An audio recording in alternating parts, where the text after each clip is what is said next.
Good morning. Thank you for having us and welcome to Detroit. My name is Natalie Elliott and I am the community outreach educator for Planned Parenthood Detroit. Part of my role is coordinating this group of ambitious and inspiring youth that are passionate about spreading the word and resources of accurate sex education to their community and friends. Today, we have the pleasure of speaking on the importance of sex education and the intersectionality of being a teen in Detroit and in the metropolitan area.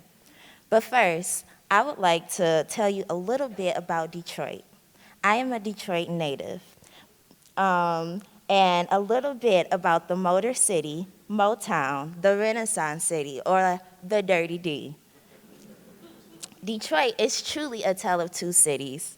Although we may not be seen in the brightest of light, we work hard and we strive to shine within.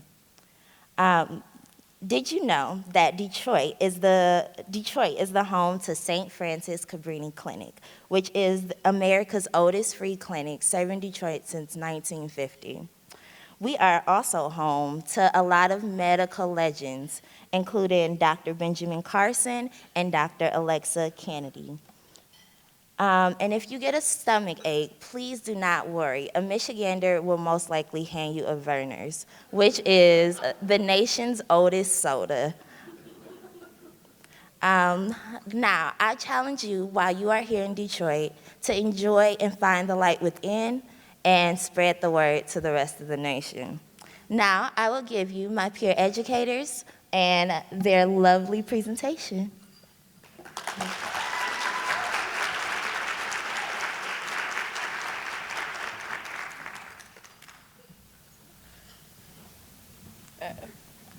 Hi, my name is Jessica and I'm a sophomore at Benjamin Carson. My experience with sex education is that I didn't have any sex education in schools and my mom only taught me the basics. I didn't learn fully about sex education until I actually joined the peer educator program.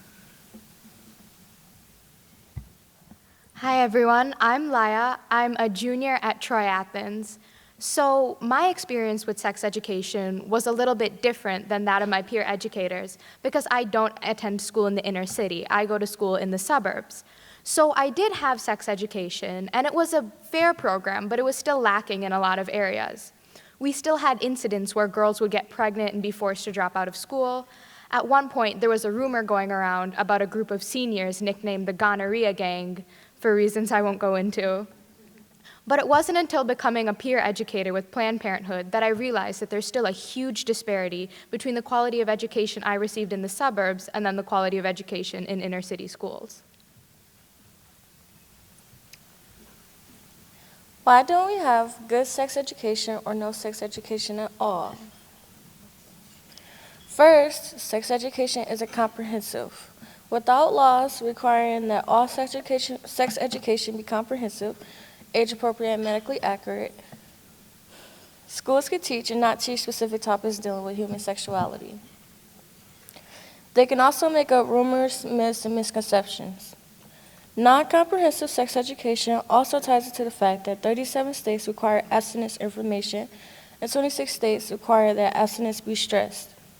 Why can schools teach about abstinence but not about relationships and consent? There is the misconception that sex education is just about sex. There is this misconception because of the lack of sex education and abstinence-based sex education.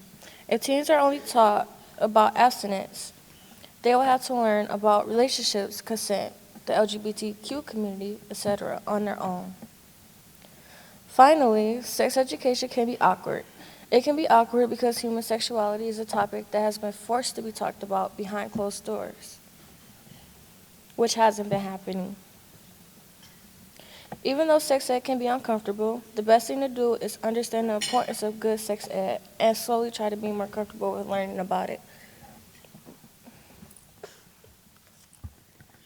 So why is quality sex education so necessary? A lot of people have this misconception that good sex ed makes teenagers more likely to have sex. They have this fear that giving teens knowledge about sex and sexuality is going to lead to more promiscuity and risky behavior. In reality, this could not be more false. The quality of a person's sex education has no effect whatsoever on their timeline of when they choose to have sex. Instead, it lets them make safe, medically accurate, and informed decisions about what they want to do with their bodies. Let me give you an example. In 2013, only 57% of adolescent females and 43% of adolescent males received information about contraception before their first time having sex. You can see for yourself why this would be a huge problem. Another thing quality sex education does is it prevents the proliferation of dangerous myths surrounding sex. A lot of teenagers have very strange ideas when it comes to sex. In my own school, I've heard kids say things like, yeah, you can get pregnant from a toilet seat, or no, you can't get pregnant on your period, or 2 condoms offers more protection than 1. All of these things are false, and without quality sex education, these dangerous myths are going to continue to be spread. Thank you.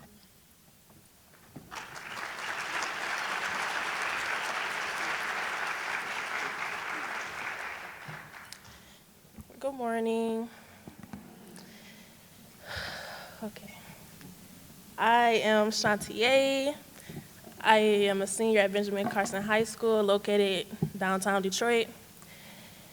So before joining the peer education program, I barely had sexual health education. I mostly knew, well, not really mostly, but the basics of female anatomy. I'm gonna talk about substance abuse in Detroit. So risky sexual behavior is 2 to 4 times more common in current drinkers' consent in Michigan.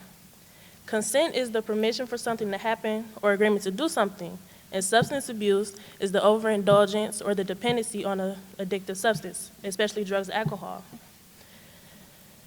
This ties together because substance abuse can make the concept of consent very complicated because it can alter the state of both parties.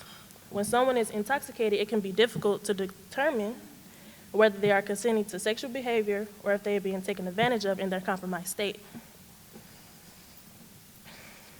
Consent is the most important part of sexual activity, so you want to make sure the person giving consent is 100% aware, or that can lead to horrible consequences. By having medically accurate sexual education, I'm pretty sure it can knock down the rate of risky sexual behavior between teens under the influence and sexual contact. Thank you.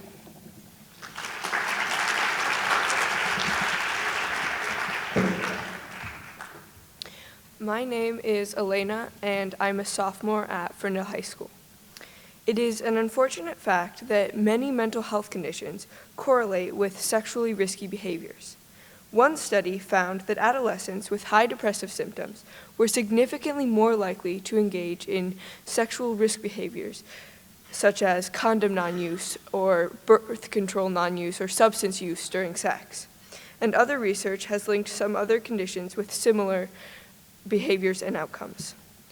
In some cases, this may be because a traumatizing situation, such as sexual abuse by a parent, may have both caused the mental health condition and imparted incorrect information about sexual relationships.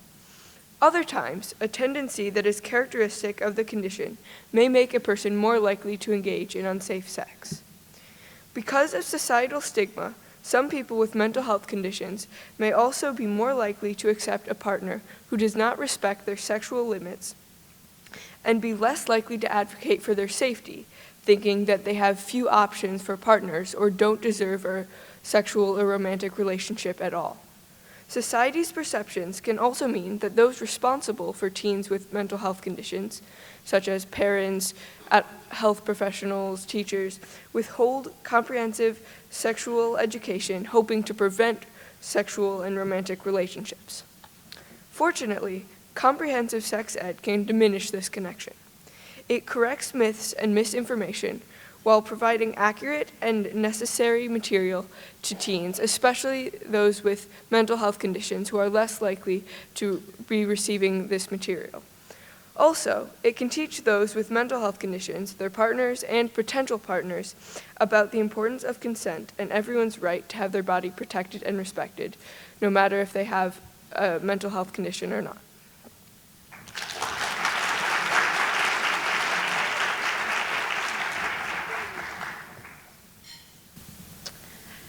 Hi, my name is Esmeralda. I'm from Benjamin Carson High School, and we will be talking about race and ethnicity.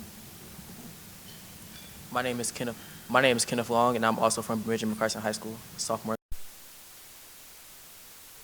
Detroit is so diverse, it has a high minority population.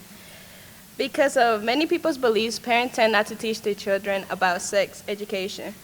And since it's not being taught in schools, children have nobody to turn to. I have always attended Detroit Public School, and they really don't teach about sex education. So my parents taught me basics. In a Latin or Hispanic community, parents tend not to teach their children about sex education until marriage. And many children end up going behind their parents' back because they want to know what it's like to have a partner. So they don't know about the consequences that occur with their actions. Many parents still don't teach about sex education to their children even after marriage, which leads to an unhealthy relationship. So with the lack of comprehensive sex education being taught in schools and at home, I've grown to know a lot of people within my 11 years of school who has had negative sexual encounters, from people in 8th grade contracting multiple STDs because they don't like to wear condoms, to some of my closest friends coming to me because she recently got the birth control implant because of having to spend too much money on Plan Bs within the past month. And I can't help but feel that if comprehensive sex education was implemented into schools throughout the nation, this could have been avoided.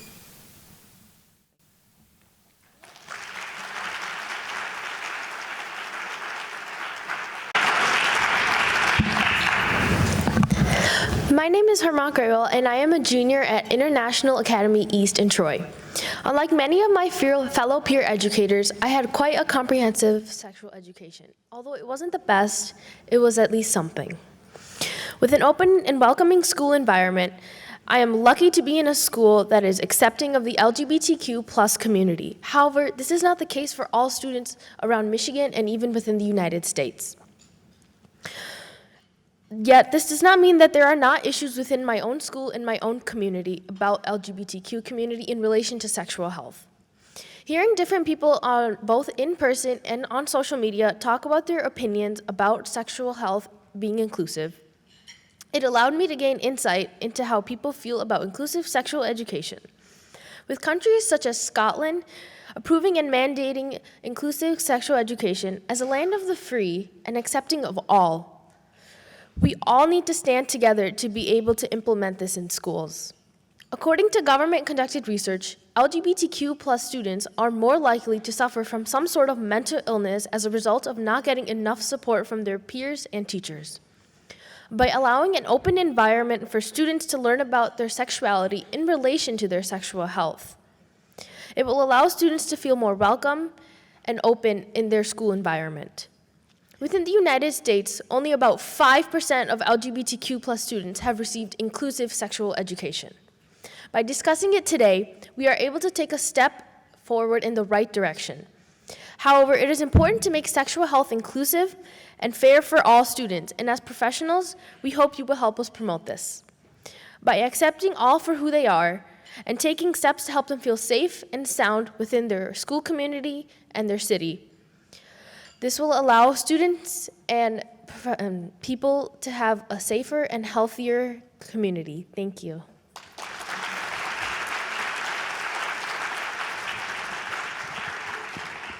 Good morning, everybody. My name is Paul Jones, senior at Cass Tech. This is my 3rd year as a peer educator, and I just want to say that I really do love being a part of Planned Parenthood. It has given me really great opportunities to learn about sexual health, and today I just want to speak about, I guess, my situations in Detroit growing up.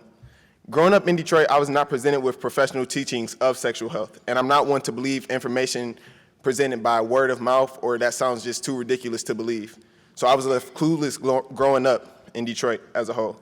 Luckily, I was able to find an opportunity at Planned Parenthood and become educated on what I do not know and understand the myths that I was presented to prior. Although everyone is not able to have this opportunity, so they are also left blinded. In 2019 alone, 3 of my very close friends have come to me with their situations of pregnancy scares or STI situations. So although they do come to me and I was able to present information and able to help them in some sort of way, shape, or form, I always send them to Planned Parenthood to get some extra information or to get some help. I bring this to attention, the possibility of this being prevented if they had a bit more education. Though I am assistant, I'm not staffed at the place that they spend 40 hours at a week. The place that they go to learn to, the place that they go to learn things that they don't know. And that is not the internet, that's not Google, that is their schools.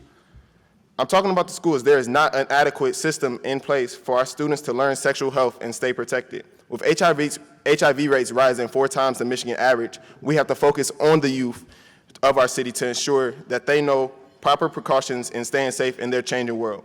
Schools are not presented with the proper opportunities to bring an adequate education of sexual health to their students. And in my eyes, there is not a regular or resolution for that coming soon. With bringing professional and fact-based education into schools, it will be a reasonable beginning to bringing proper knowledge, not only on our sexual health, but as our health as a whole. Thank you.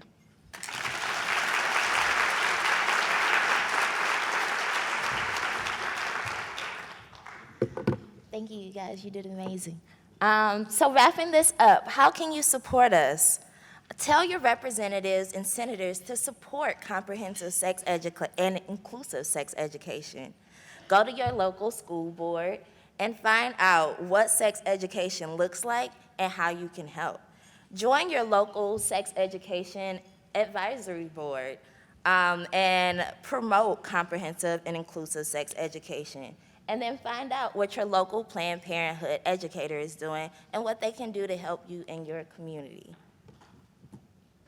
We would like to thank you for having us. Thank you for letting us present, and thank you for this opportunity. Enjoy your time in Detroit and enjoy the rest of the conference.